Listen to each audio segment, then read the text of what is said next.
কাকের যন্ত্রণার সইতে পারছে না বিশ্বের অন্যতম পরিচ্ছন্ন শহর সিঙ্গাপুর।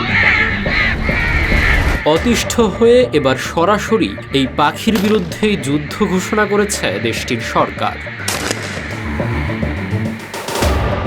সম্প্রতি জুরং অঞ্চলে প্রশিক্ষিত শুটার নামিয়ে প্রকাশ্যেই কাক নিধন করা হয়েছে।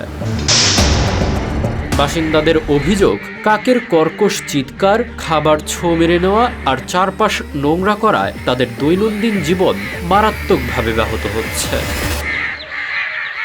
এর সমাধানেই হাতে নেওয়া হয়েছে কাক মারা ও ডিম নষ্ট করার কর্মসূচি।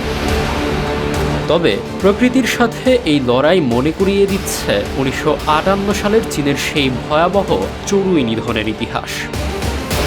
শস্য বাঁচানোর নামে সেবার লাখ লাখ চড়ুই মেরে চরম মূল্য দিতে হয়েছিল চীনকে।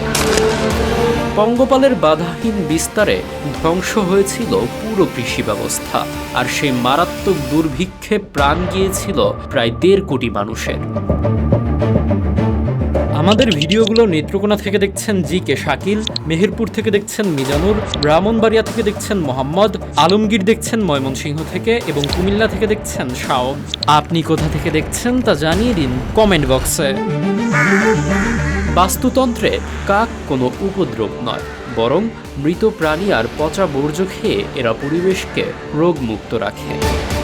কাক বাড়ার পেছনে মূলত দায়ী যত্রতত্র ফেলে রাখা মানুষের খাবারের উচ্ছিষ্ট।